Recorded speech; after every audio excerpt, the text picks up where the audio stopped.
I was always a low-key person, but I decided to go all out with my makeup for my high school reunion. Turns out no one even remembered me.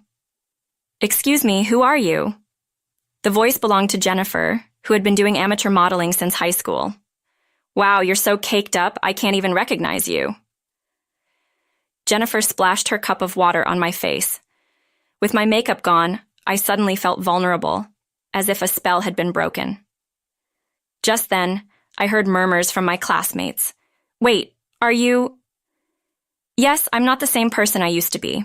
My name is Sarah, a 20-year-old studying literature at a private university." While many college girls are into fashion, I've never been interested. I'm still that low-key person. People say you get into fashion in college, but that's never been me. Even in college, I look the same as I did in high school. I only tuck my hair behind my ears when eating. Otherwise, my face is mostly hidden. And that's fine by me. Being inconspicuous, almost like air, suits me just fine. I've loved reading since I was a kid in elementary school. While everyone else ran to the playground, I headed to the library. I can't remember if I loved books first or if I went to the library to fill a lonely void, but I definitely love reading.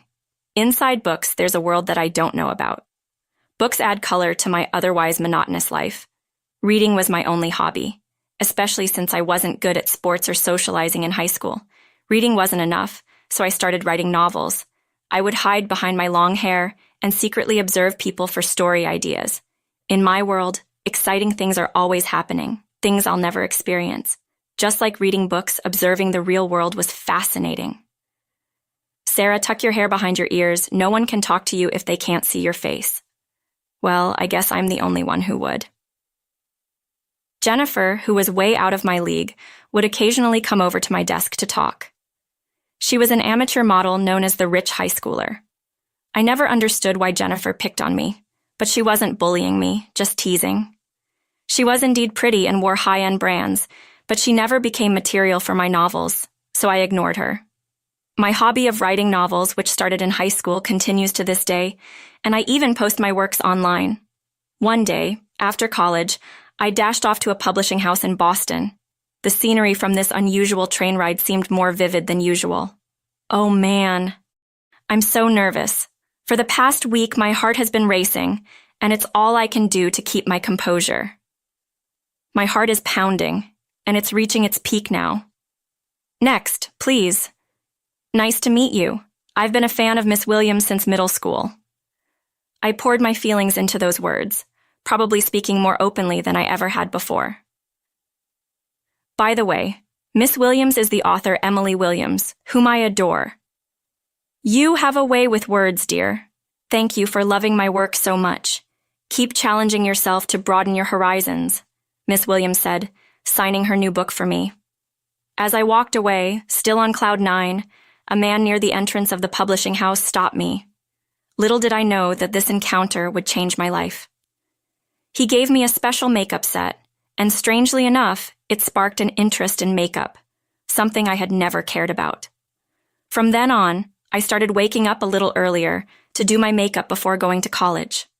It's strange. When I put on makeup, my face naturally lifts and my perspective broadens. I realize that the world, which I thought was always the same, actually changes from moment to moment. Makeup isn't just about looking good, it's more than that. One day, as I was feeling this newfound joy and curiosity, I found an invitation to my high school reunion in the mail. Ah, a reunion, huh? The old me would have sighed and debated whether to go, but now I feel a slight urge to attend, encouraged by Miss Williams's words to keep challenging yourself. I decided to go to the reunion. On the day, I opened the makeup set and saw various eyeshadows, lipsticks, and blushes I had never used. Should I go a bit more glamorous for the reunion?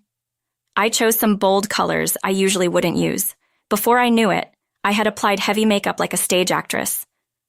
Well, no one will remember my face anyway, I thought, and headed to the reunion in a new dress I bought for the occasion. Technically, you need my agency's permission to take a photo with me, but I'll let it slide today, Jennifer said. Already the center of attention, tipsy and more flamboyant than ever. She had transitioned from amateur modeling to professional, appearing in magazines, which I had seen a year ago. Impressive indeed. While I didn't necessarily want to be like Jennifer, I admired her for boldly expressing herself. As for me, people who passed by barely nodded, clearly not remembering me. I guess that's to be expected. Why would they remember someone they never spoke to? Even though it was a predictable reaction, I felt a bit sad. "Excuse me, who are you?" Just then, Jennifer, who had noticed me standing at the entrance, came over with a cup of water. She looked closely at my face, chuckled, and then the next moment, something cold splashed on my face. "Hey, what are you doing?" In a flash, I didn't know what had happened, but Jennifer splashed water from her cup onto my face. The room fell silent. "I can't even recognize you with all that overdone makeup," Jennifer's voice echoed through the room. Unfazed by the reactions around her, she showed me the empty cup and laughed. "What just happened? So cold. What does my face look like now?" I wiped my face with a handkerchief only to find it smeared with makeup, so my makeup is ruined. Suddenly, I felt vulnerable. As if a spell had been broken, then voices from my classmates. "Hey, haven't we seen her on TV? Wait, are you related to Tommy Haywood?" Before I knew it, a crowd had gathered around me. Jennifer was even more surprised and lost for words. You see, I had recently made my TV debut. On my way back from Miss Williams's new book launch, a man approached me. It was Tommy Haywood, a world-renowned makeup artist.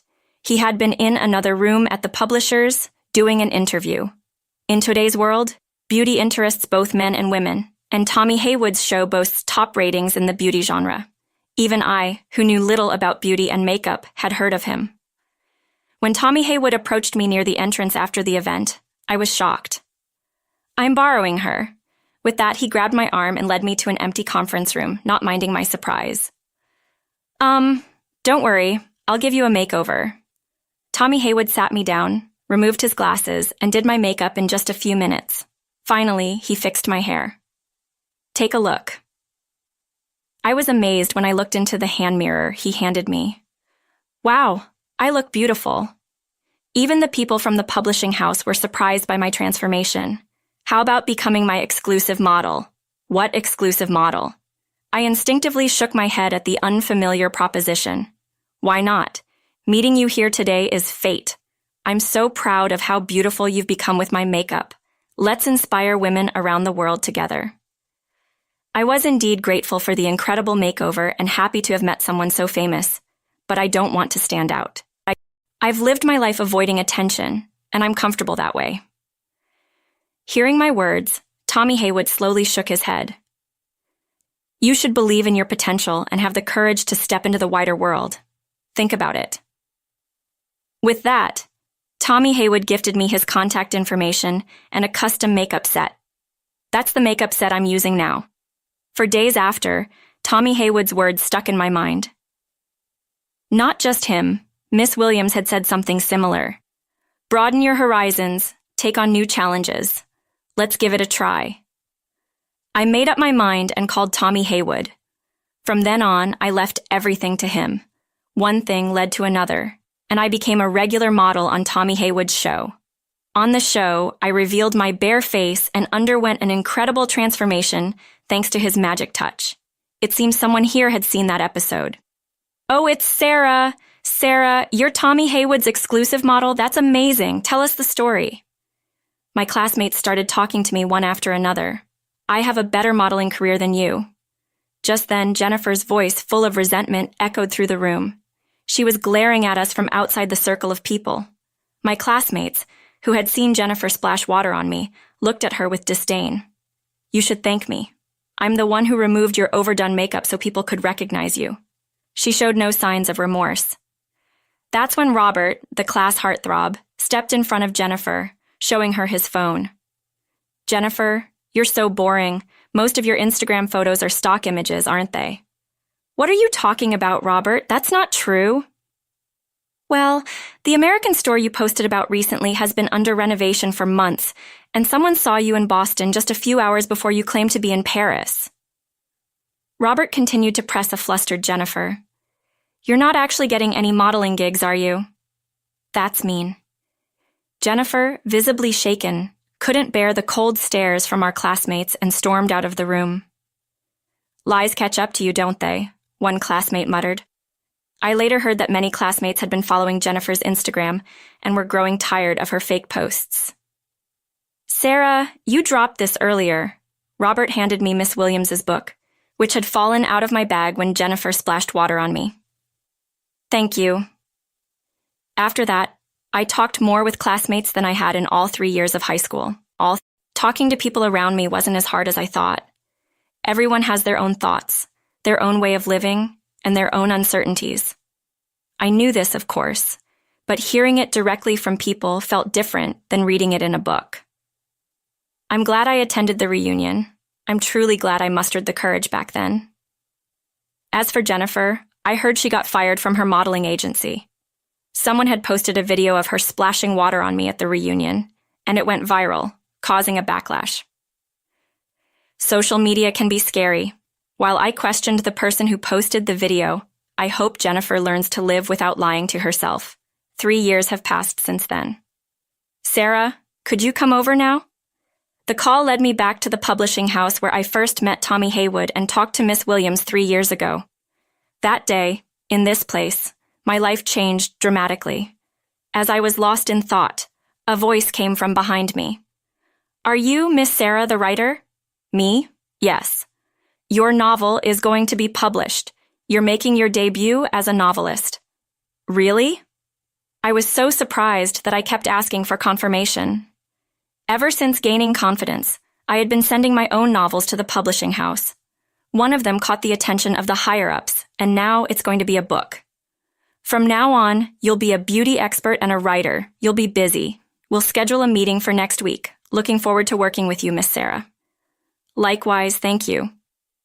Being called a writer still tickles me a bit. Will I ever get used to it? No, never forget where you started. As I stepped outside, the warm glow of the sunset enveloped me.